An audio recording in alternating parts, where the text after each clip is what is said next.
This podcast is for educational purposes only and doesn't consider your personal circumstances. Welcome to Total Money Management. We're back. Tom's not slacking this week. Hey. He's here. He's here. But we've had to do it a day early. Oh, that's true. Oh, No, you did that last week. No, week before. why? Wasn't me, though. Wasn't me. We'll not be silly. Happy birthday for tomorrow. Yep. Tom. How Thank old you- are you? thank you, sirs. 31? 30? 32? Yeah, 32. Let's tell everyone 30. Yeah. I just looked 19. Yeah. Happy birthday, mate. Are you doing anything? You wish, buddy. Yeah, working. You're working. And having, So probably playing 36 holes of golf and, right. And having a night and with spending half a day at the pub. the kids. Don't get too sloshed before you go. No, home. I won't be You'll doing in big any of trouble. that. No, I won't be doing any of that. You'll be in big trouble I if don't you know. do that, Probably have a Brady. cake. Oh, good on you, mate. Yeah. There you go. You can have your cake and eat it. Boom, boom. Okay, what do we got? What a week. What a crazy Holy week. Jesus. Yeah. Sorry, I shouldn't use the Lord's name in vain there. I would like a green day on my birthday, by the way, after this week. I'll see what I can do. Every day's I can't been- promise anything. Every day's been green for me. Ooh. Ooh. Or black Do with tell. oil. Oh, oil. Yeah. Oil's done You well. crude boy. Yeah, I've been swimming in boats of oil. Right. It's been great. Doesn't take long for him to start boasting. I've been What's your favourite type of oil? Speaking of Nostradamus, Go on. oi, Woodside. How's Woodside going? Yeah, that's going well as well. 10% in the last 2 weeks. Dividend of 89 cents coming up. That's crazy. Right. Last week, what did I say? What did I say to you? We're going to war. 2 days later, they're at war. Yeah. All right. Well, Righto.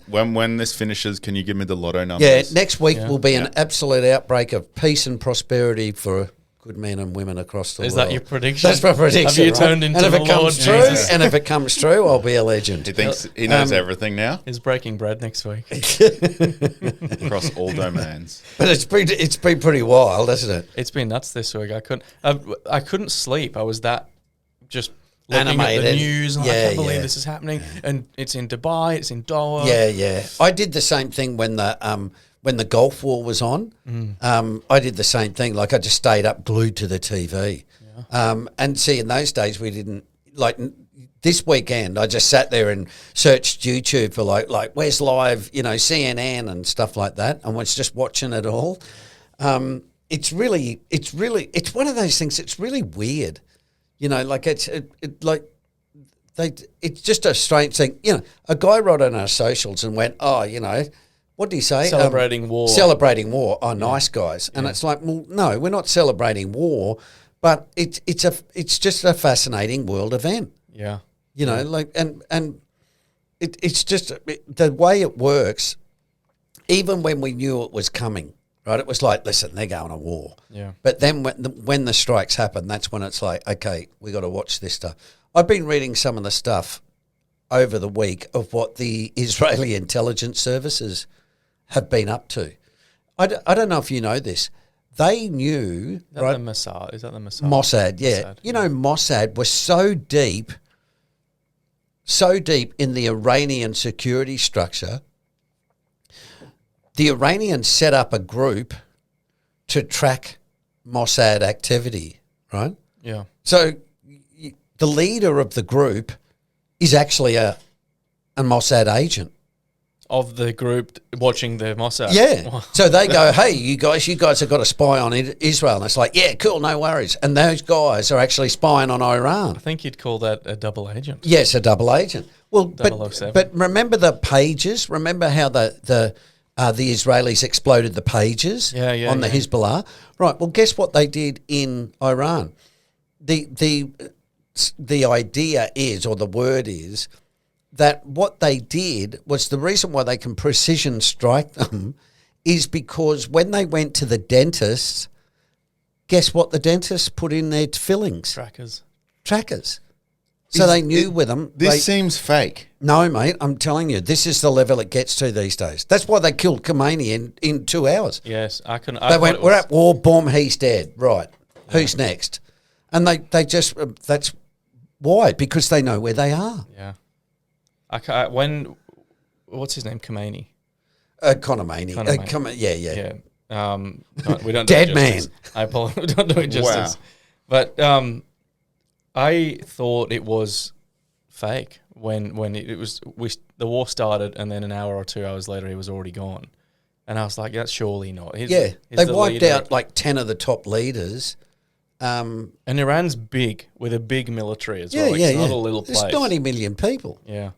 Right, but that's what I mean. They've been so embedded in there that it's just, and that's how crazy it is these days. That's why I'm saying when people, when you're talking about buying EVs made in foreign countries, well, they can track you, right? So they can track wherever you're going, what you're doing, and of course, what were the Israelis doing? They were tracking them to get their patterns.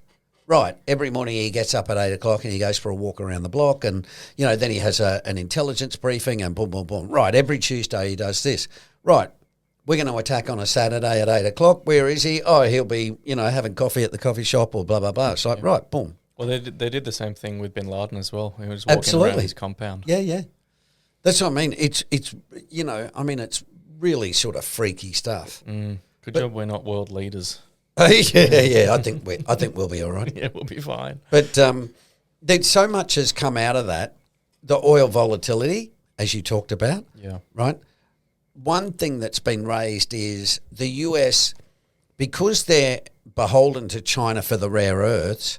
What the US have done is said, all right, we're going to corner the oil market. Right? Because you've got to remember, China imports all its oil. Cut it off, it's dead in a month. Yeah. Right?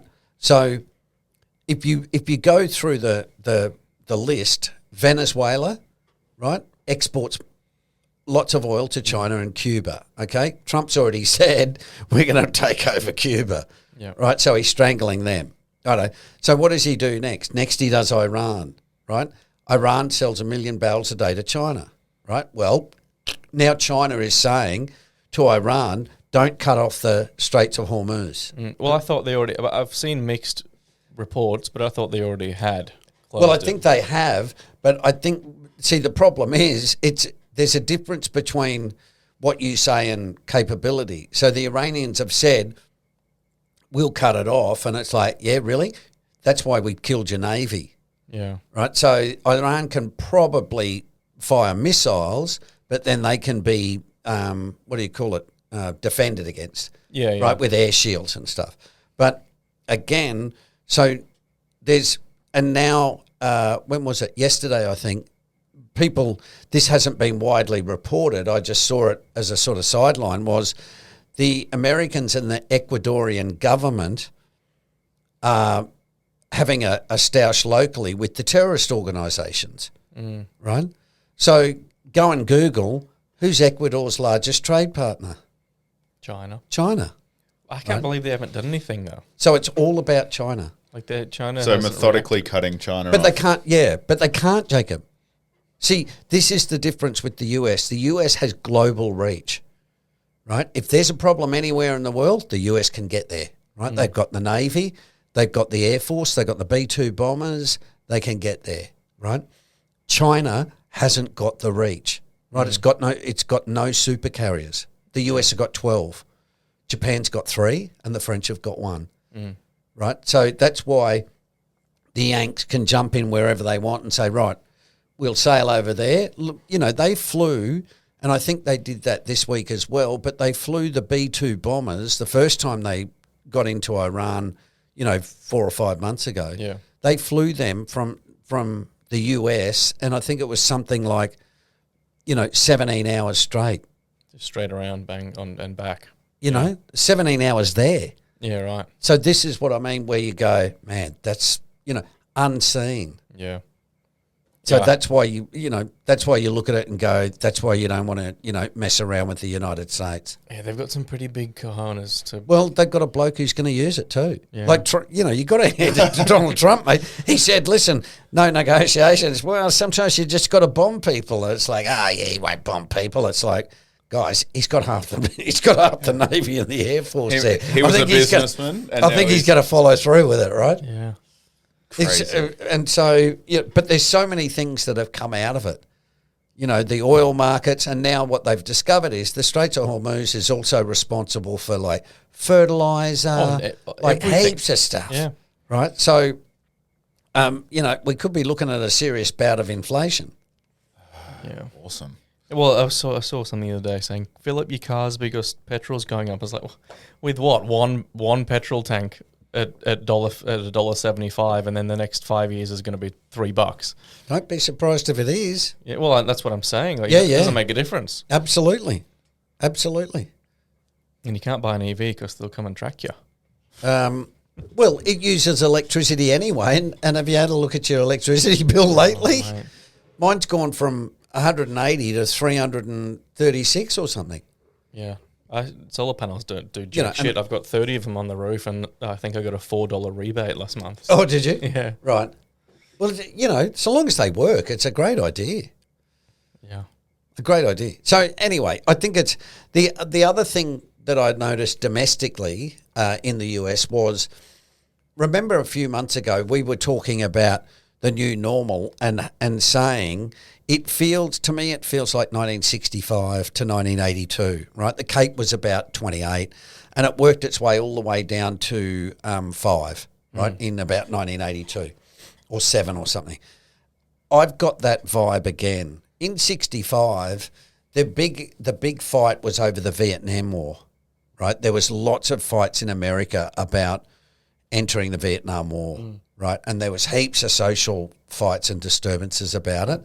And now we've got it going on again with the Democrats and lots of people arguing we shouldn't be in Iran and, they've made the mistake and all this sort of stuff. So there's lots of civil unrest again in the United States, and it just seems to be piling up a little bit. Yeah. And the US economy is sort of struggling a little bit, and the market's really high.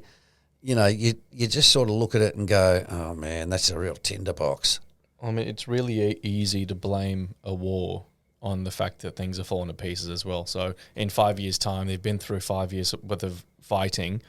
The economy's not doing so well. Housing market's trash. The inflation's running rampant. It's easy for the administration to go, well, it's because we were at war for 5 years. Yeah. I think, look, war economies are great. You know why? Because they spend a bucket load of money and they're all going to be employed. Yeah. So, I hate to say that, but when governments spend a lot of money, see the budget, the Congress, I think, I'm not sure if it's Congress, but Trump or the Congress have put in a bill for an extra $50 billion, right? The Ford CEO said, we can make other stuff besides cars in this factory. Hello? Yeah. Basically saying we can make military hardware. Yeah, whatever you want. Right? You want bombs? Okay, yeah, we can configure that.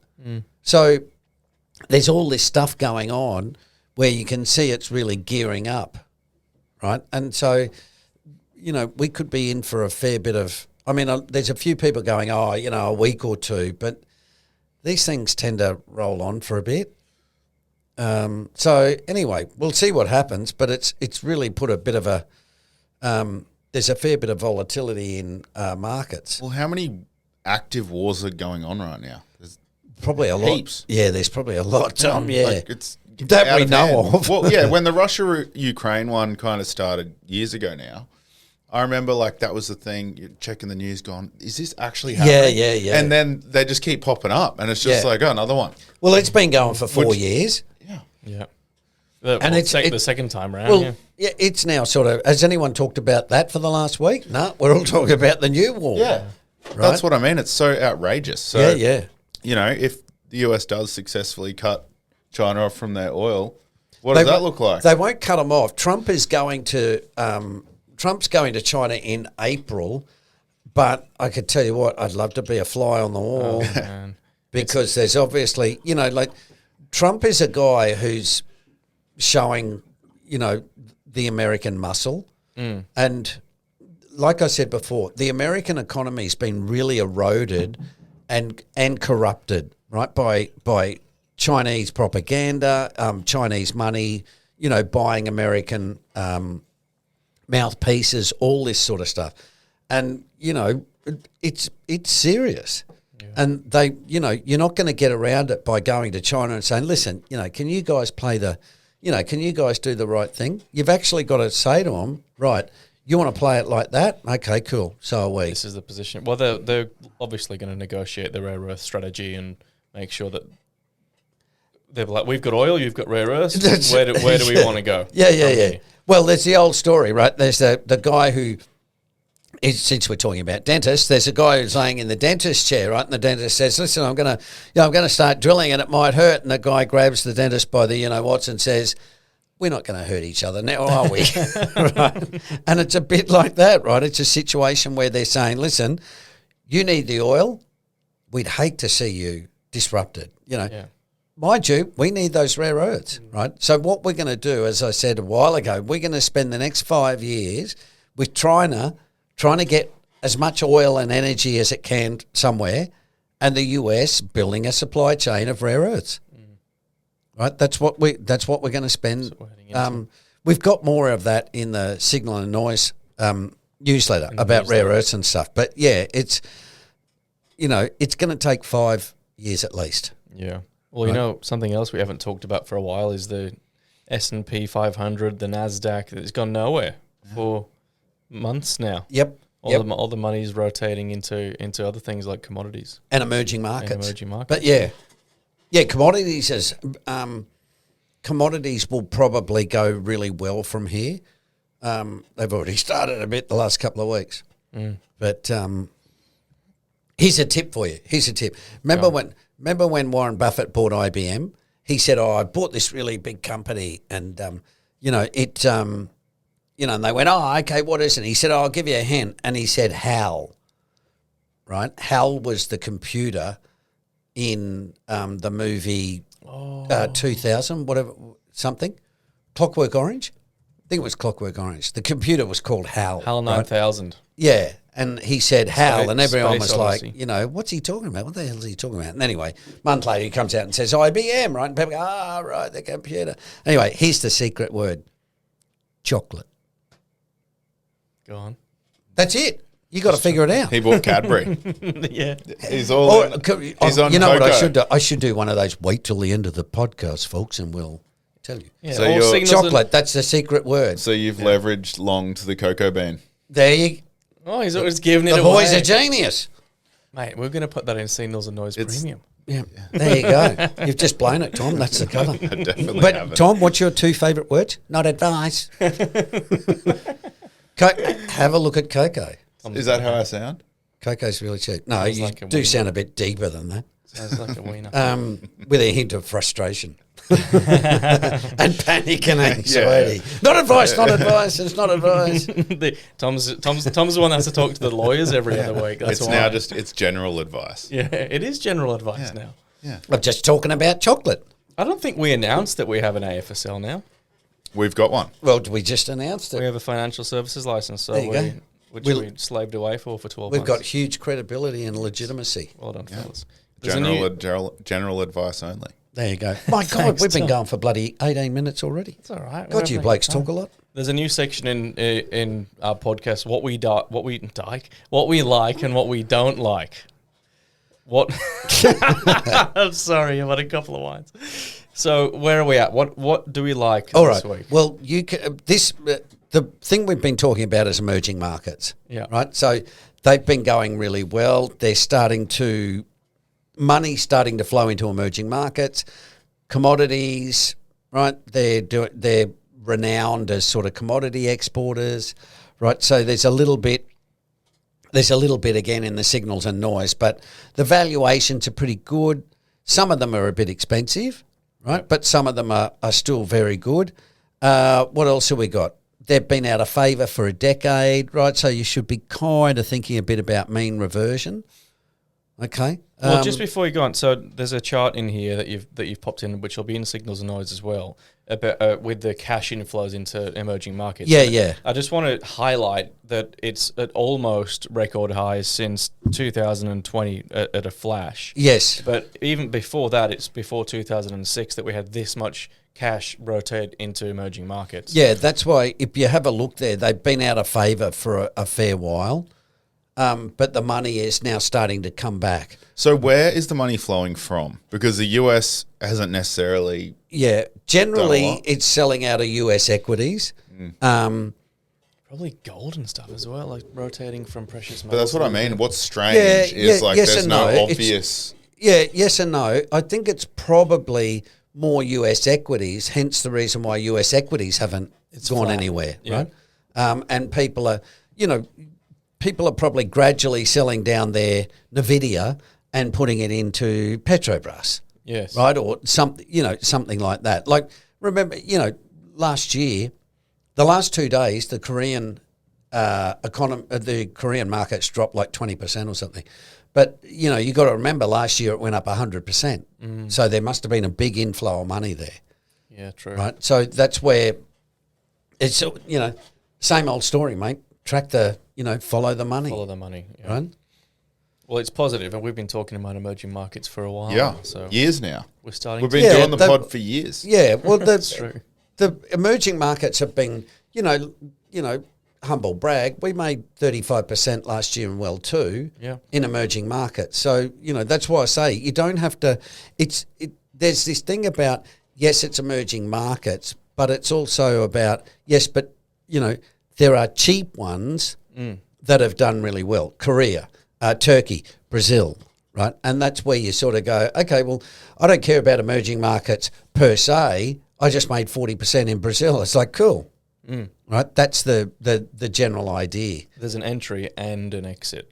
Well, yeah, you've got to think of the category, right? And then you've got to go down into it. So some people are saying, emerging markets are sort of, the values are a little bit, they're getting up there. And it's like, okay, but that's a general statement. Within that statement, I can say, well, yeah, okay, that's true. Mind you, Turkey's on a PE of 10, and it's like, other than Turkey, it's like, okay, well, I can invest in Turkey. Exactly, yeah. And when you compare the emerging markets to developed markets, that's right. It's still cheap. Yes, absolutely, relatively. Yes. Everything is relative. What else? Sorry, I got you off track. No, that's all right. You can leave the room now because the things we don't like is private credit. Why I don't like private credit? Credit? I can't speak today. Cut that one out, Dan. Private credit. Okay. The more... Hang on a minute. Why have I been pinned on... Well, you're private credit, aren't you? Private equity? Private equity. Mate. It's different. Get out. It's over the same brush. You're all I just wanted to be... You're all criminals. Righto, let's get on with it. Private equity, private credit. Oh, pardon me. Okay, what is it? Private credit, the loan market is now about 1.8 trillion. So it's big, right? I'm talking US here. And it's had a lot of rapid growth. The reason why is because what they've done is they've offered higher yields. Right. Right, so investors have gone, oh, cool, I can get, 8% or 9% in private credit. What do I want to settle for in bonds or something, right? Right. Okay. Now, the way they do it, I don't want to spend too much time on it, but essentially what they do is say, okay, we're going to take over the car wash industry. So they go and buy all these car washes, they load it up with debt, right? And then they cut the sort of guts out of it in terms of costs, so to try and make it really attractive, and then go, hey, Tom, we bought these car washes and we've made them really efficient. Look at how much money they make. You should buy them, right? And then basically it's like a flip. Yep. Right? So they do that, and that's a very awful short version of what they do, okay? So, but there's a lot of risk with it, right? In the models work in the good times, right? But part of the problem is they haven't tested it in a downturn. The other thing is there's a lot of liquidity problems, right? So it's not what's happened now is there's a company called Blue Owl, right? And they started to strike trouble. So what they started to get redemptions, right? Hello, Mr. Blue Owl, I'd like my $25 million back, and they're like, yeah, righto, okay. Yeah, okay, we haven't got the cash at the moment. We've just got to sell a bit of the furniture, right? IOU. Then they're going, okay, we've got to sell these. We've got to sell some things, and the market's going to get a whiff of it, and then we're going to be a desperate seller, and then that's going to cause even more problems, right? So where are a lot of private credit loans gone? A lot of private credit's gone into software.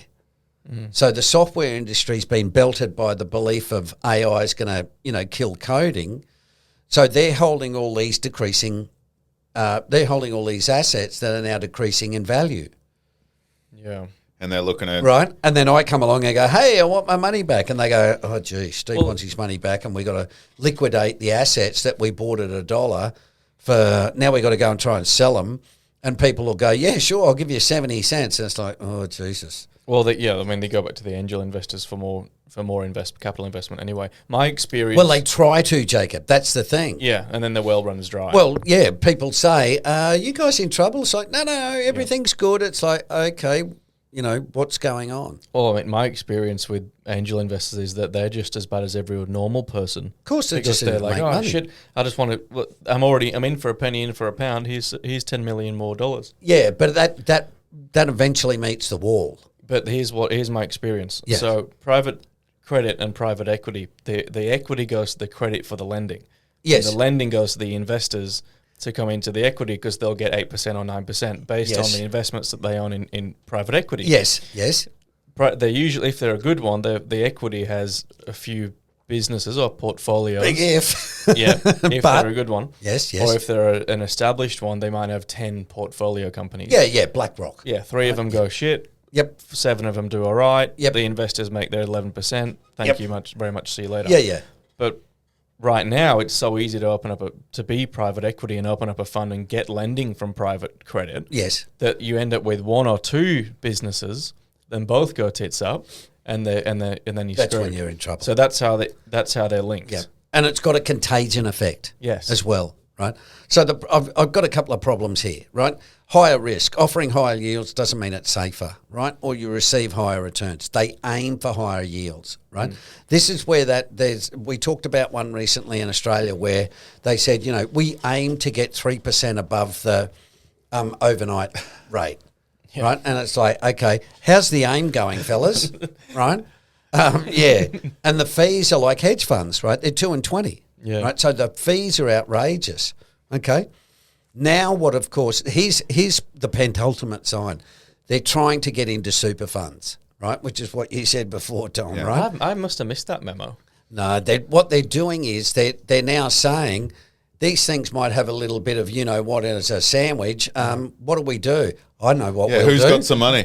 Every Australian has to put money on their super. Let's sell it to retail super funds. Holy shit. Right? Hey, you guys should get into private credit because the returns are X, Y, Z, Jesus. right?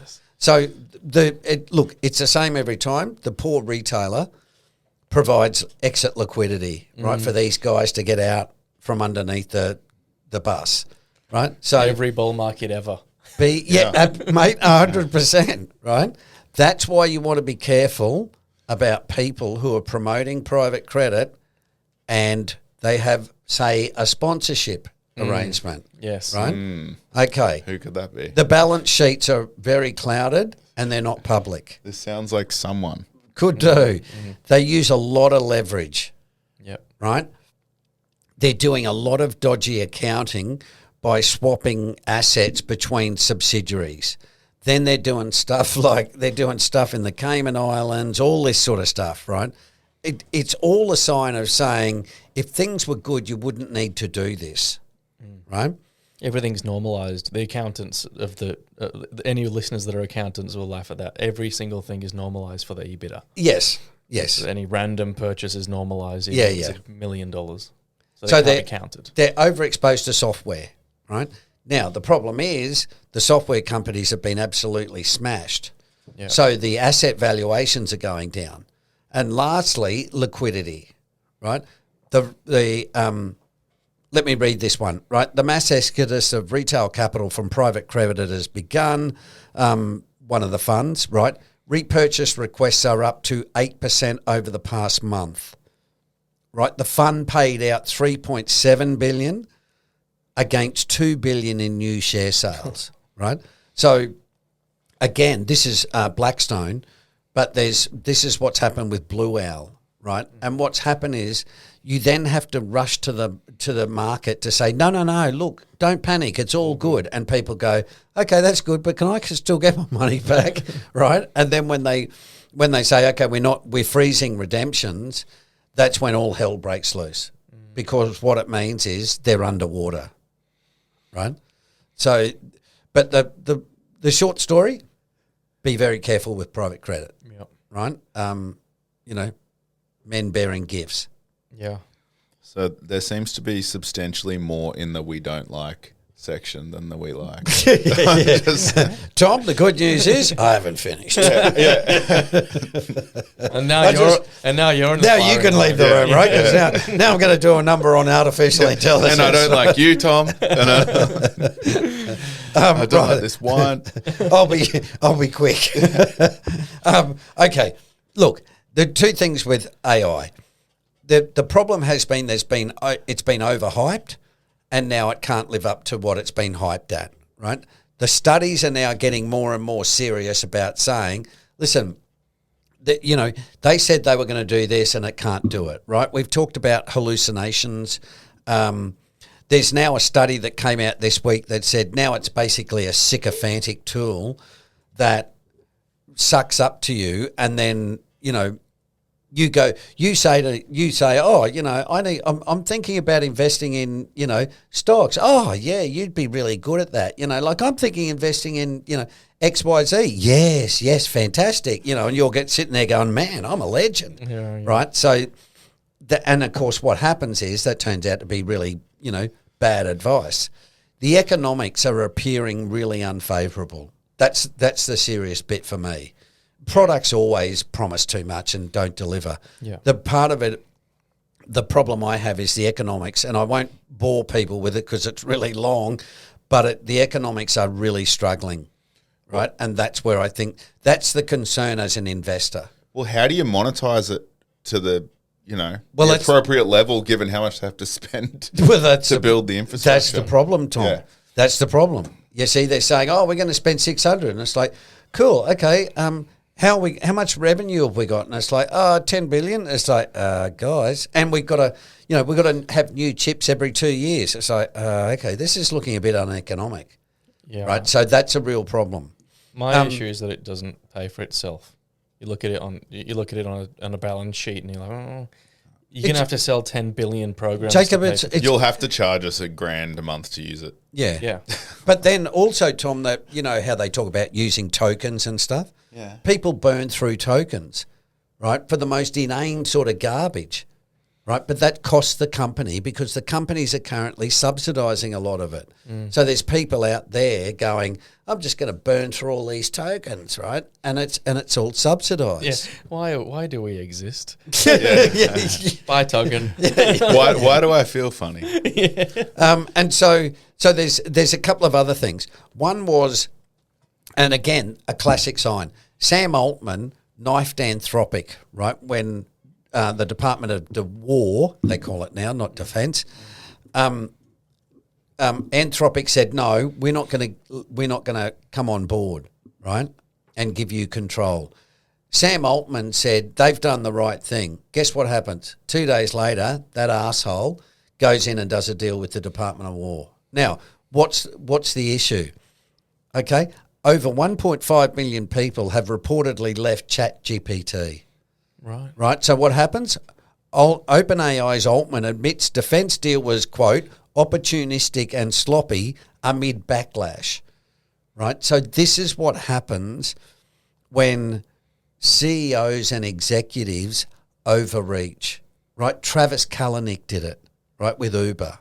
Right. What they do? They had to get rid of him. Right? Happens all the time. And again, like you said before, it's part of every cycle. Yeah. Right? Now, on the technical side, there's a study that came out. This is a bad one because it said AI doesn't reduce work, it intensifies it. How? Right? So what they're saying is because you've got this new tool, you actually do more work. Like, right? I understand productivity. Yes, productivity. But it's not productivity because now what's happening is people are working longer because they're doing that. Oh well, I'll just knock this out before I go, or I'll send that home and do it on Saturday. Yeah. So it's actually making things worse, not better. I use it a fair bit for work. We've got a big company one, and I find myself checking things more. You have just to. making sure it is all there, and I'm like, I should have done this myself anyway. That's what I mean. This is the problem is you get anchored on, the anchoring bias, right? You get anchored on stuff like, oh, okay, it's supposed to be totally productive, right? And my argument is, well, no, that's what they said it would be. It doesn't necessarily it is. And what they're doing is setting themselves up for disappointment. Yeah. If they came out and said, listen, this stuff's really good for about 80%, listen, you need to check your work, Jacob, but man, it flies through. It'll save you an hour for X, Y, Z, and you just check it at the end. You'd probably go, oh, okay, that sounds all right, right? But when they say to you, hey, Jacob, you just let it rip, and then you let it rip and you go, oh, actually, it's I still got to check it and it's wrong, you're disappointed, right? Because you were promised that it was going to do everything. And that's why I say they've oversold it. And the general stuff now is, listen, we're not getting to AIG, general intelligence. Yeah, general intelligence with large language models, which is what they're using. And we won't get too technical. But the point being... What are your sources, though? Because who's they? Right, there's two experts. No, before that, because I see there's two opinions, right? There's our opinion and your opinion, and then there's a lot of other people that are saying we'll get there in a year or two. Yeah, which we won't. But I would like to know... Based on what? Yeah. Okay. Now, a couple of things. There's a guy called Gary Marcus who's an expert in AI, right? And he knows a shitload more than the three blokes sitting in this room, right?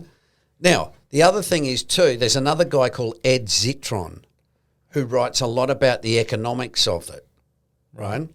And he's saying, along with other people, it's not going to work, right? Now, here's the important bit for the three of us here. You've got to go out and get disconfirming evidence. Right? Yeah, which is why I'm asking. Absolutely. So what we're doing is saying, when they do all these promises, you say, okay, I'll be skeptical. I won't be cynical, but I'll be skeptical and say, okay, well, is that the way it really works? Then when you look around, you find out that, as I said, there's a myriad of studies coming out saying this thing can't deliver, right? You had... what's his name? Yan LeCun, right? Who was Google's AI guy. Eventually came around and said to Gary Marcus, you're right, we're not getting to AGI with large language models, right? So now more of them are saying, actually, yeah, you're right, we're not getting to AGI with large language models, right? So again, that's what I'm saying. You've got to remember, this stuff's been driven by Sam Altman. And a lot of the investment, which is what's driving prices, is coming from the fact that we're trying to get to AGI and that's been sold to the mass market. Yeah. To take it a step back, Jacob, the problem that the tech industry have got is there's no growth, right? Facebook is, Instagram, Apple, all of those places are looking for where is the next growth, right? Where's the new growth coming from? Well, AGI was the like, hey, AI is going to solve the world. That's the growth. So what happens? Investors pour money into it. Yeah, exactly. We're going to build these big data centers. Okay, well, have we got the electricity? No. Oh, okay. We're going to build these big data centers. Okay, we got the water? No. Oh, okay. And what's the depreciation schedule? Oh, it's 10 years. It's like, dude, they're using chips every 2 or 3. Oh, okay. Okay. Gee, there's starting to be a few problems. Right? And now local communities are saying, well, we don't want these bloody data centers because they're stealing all the water and the electricity. Yeah. So that's why I say, when you get older, you got to look at these things and say, I was there when the internet was going to solve the world, right? All of these things, right? And it goes back to Schiller's book, right? Schiller wrote in chapter 6 called New Eras, right? And New Era thinking. It's a new era. Right? Hey, it's all AI and robotics and all that stuff. And it's like, no, it's not. Right? And the same thing happened with railways. with airlines. I feel like with technological advances, there's new era thinking more often now, though.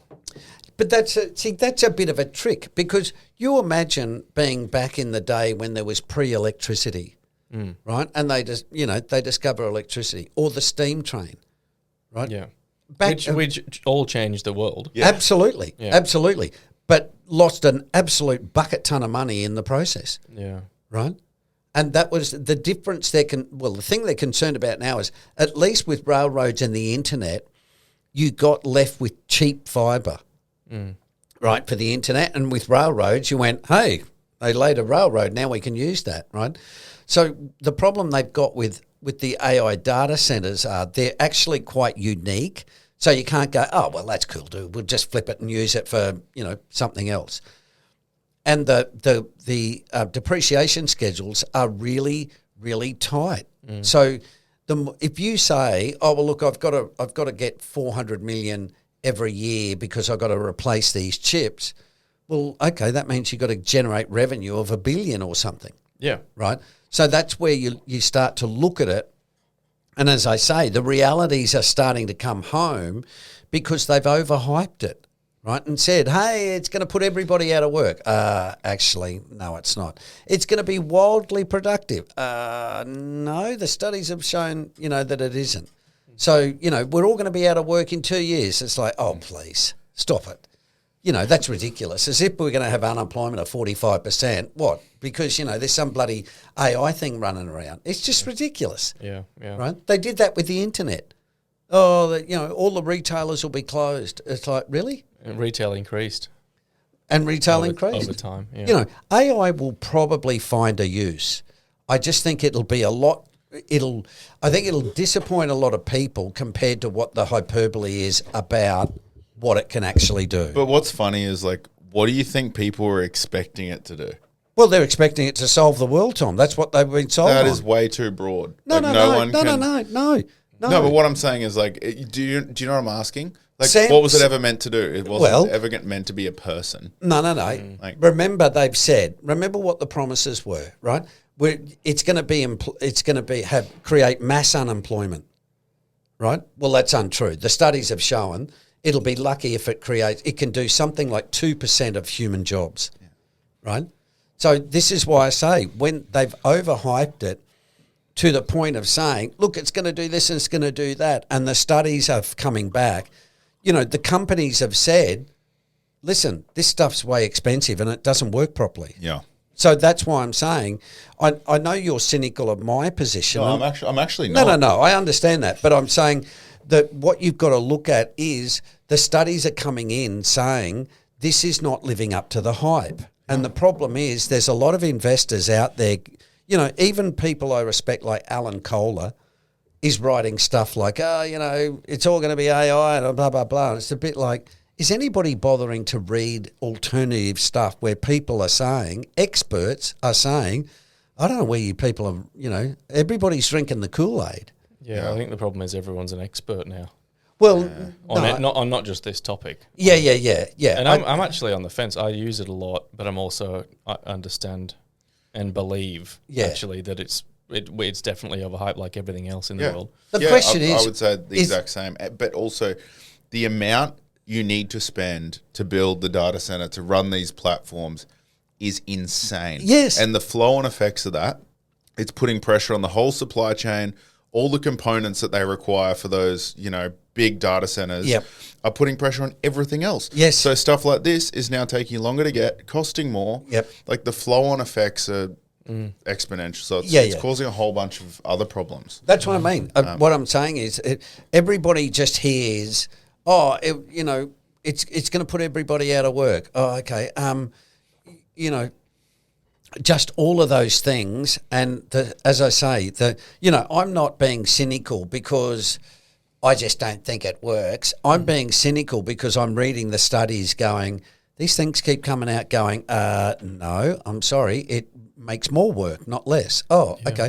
No, it's not going to kill unemployment. Oh, right, okay. Blah, blah, blah. So you start to build a base where you go, hang on, this stuff's been sold. And yeah, that's you why form a position and that's it. All, Yeah, all I will say is, from an investor standpoint, be careful, because it's, in general, the industry is overhyped and overvalued, and there's better places to invest. But then also, just suck it and see. Like, we just got to wait and see. Like the internet, like the railways, like electricity. The question is, like electric vehicles, like solar panels, right? When there's lots of subsidies, you will use it. Yeah. Right? When they say to you, hey, Jacob, now you've got to pay $500 a month, you go, no. Yeah. Right? And that's the difference. That's when they go, this thing can't be economic. We can't get the numbers up. Right? And that's the problem it's got. Right? Yep. Good. Anyway. That was a good chat. We've still got loads to go. What's in the blog? Gosh, shall we work through this quickly? Yeah, keep getting through it. You guys can turn us off if you want. And make this the part 2. Yeah. Righto, we'll talk about the blog. Okay, we're going to talk about, we talked a lot about volatility. Okay, so I just thought, a few weeks ago we put up the 3 wheels, the geometric return versus average return. Yep.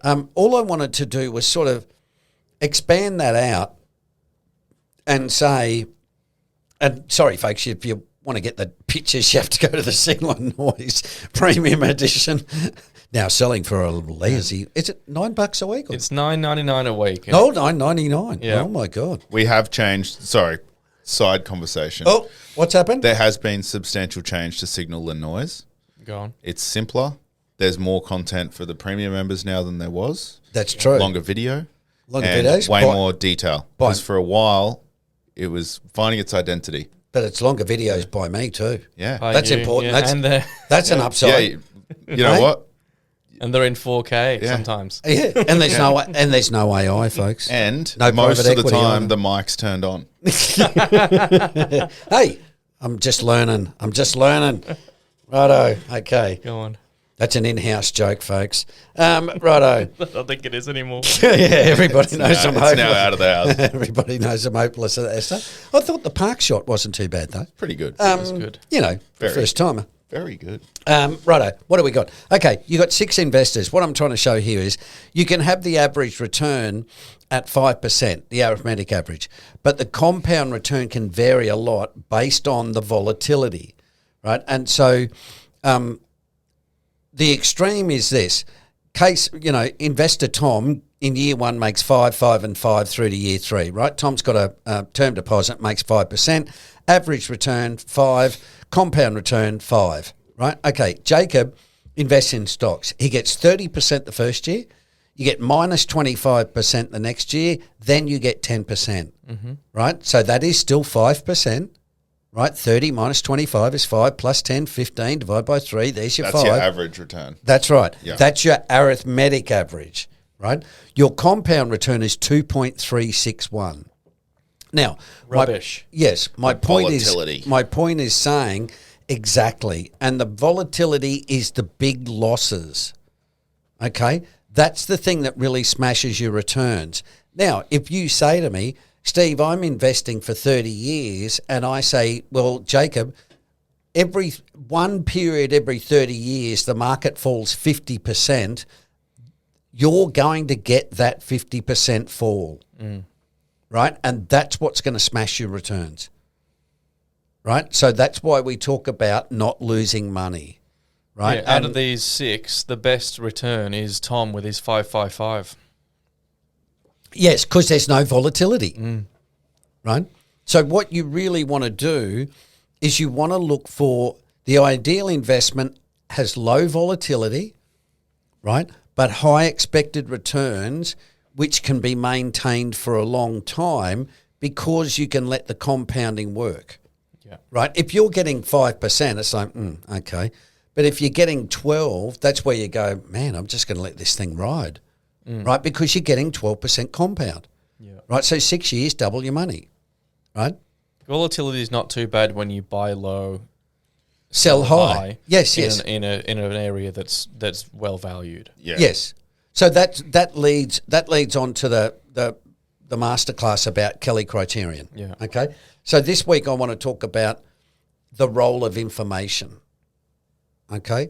And basically what I'm saying is that when we coach people, what we're giving them is information that will make them better than other people on the other side of the trade, right? So remember last week, you and I talked about, right, the difference between if you get an ace with a 95% probability of winning, you should probably bet a lot. Yeah. If you get a crappy 5 with a 5% probability of winning, you should probably sit it out. Yeah. Right? Because you haven't got any edge. Right? Unless you're drunk, Jacob, at the casino. That's true. And it's your last $5. Yeah. Right? So it's either, what is it, guts or glory? That's it. It's always glory. Instinct says you've got an edge. Yeah. So using that idea, minus the Jacob garbage, what you end up with is you have to say, okay, where is my advantage in investing? Right? So you can say, all right, if I look at the past, I know the historical distribution of outcomes from this current position, right? I.e., man, I got an ace and you win 95% of the time, I should bet a lot of money. I know that because out of the last, I've looked at the stats and the last 10,000 hands where aces have been dealt, they win, right? Okay, cool. The present, okay, the pack has got a lot of picture cards left. I've got an ace and the dealer's got a crappy 5, right? So I'm looking at saying, this is what card counters do, right? There's 15 cards left. I know 7 of them are a 10 Jack Queen King. So I'm probably got a really good chance of pulling one of those and getting blackjack. Okay, I'm going to bet a lot of money. Okay? That's the next one. That's why casinos now have 6 or 7 decks in blackjack hands, right? Because they used to count cards. Right, so to stop that, they said, right, now there's 500 cards in the deck. Or really skilled people still do. Yes, absolutely. So, or you look at the information and say, I have knowledge about the future expected geometric return, right, which we just talked about, okay? That's where Buffett hangs out, right? Buffett is really good at doing the valuation stuff that says, I reckon this sucker will compound at 10 or 11. Right, and that's a great return, right? Bearing in mind, the old bugger's compounded at 20, right, for 60 years. But where we're saying is that's why we teach people about CAPE, because CAPE is your, quote, edge where you go, hey, I know people hate Brazil, but, man, it's on a PE of 7 and the CAPE's at 5 and, it's paying a 7% dividend and it won't go broke because it's an ETF. Cool, I'm going to put some money into it. Right? Whereas most people go, oh, yeah, no, don't invest in Brazil. Look, it lost money last year. And it's like, okay, but it's really cheap. Well, that's why people are saying don't go there because it's hated. Yes, absolutely. Absolutely. Okay, so you can use Kelly in 2 ways. You bet big when you've got an edge. Okay, so that's what I just talked about with CAPE. Right? That's where Buffett hangs out. Right? He buys a lot of stock when the market's crashed. Yeah. It's not rocket science. Okay. The other way you can use Kelly is by having a lot of little bets, right? So in other words, diversification. And we do that by using ETFs, right? Long and short. Won't delve into that here. But here's the sort of metaphor. Imagine 100 people go to the casino, right? And what you do is the one way you can make money is to say, all right, well, look, let's all go to the casino. You do blackjack, you do roulette, and I'll do, poker or whatever, right? And then at the end of the night, we'll all come together, and if we've got more than what we've started with, we'll share it out, right? We all go in with 100, and if Jacob comes back with, 750 and Tom comes back with 120 and I come back with 10, it's like, okay, well, let's pool it and split it up, right? Now, that's a really good way to do it, by the way. Now, I did this when I was young. I went to a pool competition, right, in my younger, wilder days, and I got to the final. God knows how, but I got there. Anyway, the other finalist and I said, let's agree to split the pot, right? Now, the pot was $50 in those days. So much. That's loads in those days. Yeah, it would have been like 37 cartons of beer and a house. I might have had a few sherbets, but that's what he bought. Is what he bought his house with. I still remember the guy said, do you want to split the pot? And I went, yeah, okay. So it was $50, right? So I won the game, But what I did You was never spoke to him again. and he ran off with the $50. But what I'm saying was I basically hedged, right? Because what I said, I didn't figure it at the time, right? I was about 16. So, but what happened was I looked at it and went, okay, well, if I win, Can't lose. I get $25. If I lose, I get $25. Well, that's $25 more than I came with, right? So that's the idea. So what you can do is you can say, using ETFs, you can use it you can use Kelly, right? So instead of saying, listen, I'm not Warren Buffett, right? I say, okay, well, go and buy, Vanguard Australian shares.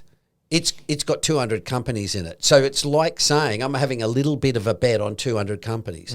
Sure, some will go down, some will go up, some will go broke, but overall it will do well, right? And that's the way that you make money safely, right? Now, you don't get to be Warren Buffett, but you get to make steady returns, right, using asset allocation and rebalancing, right, which again is part of Kelly, right? And that's the part about saying we focus on not losing money, right? Because everybody's got the stories of, on this one I made 200%, and on these three I lost all my money, right? Yeah. And I ended up making 4% overall. It's like, cool. Yeah. Right? Well done, you got the average. Yeah. It's like you should have invested in the index and you'd have ended up with 36. And it's like, oh, yeah, that's true. Yeah. I mean, I've said that before. That's what happened to me. Right, the first 5 years, I went, man, I've had some winners, and then I had, I went broke in like about 6 of them, and I sort of looked at it and went, actually, I would have been better off just buying the ASX, right?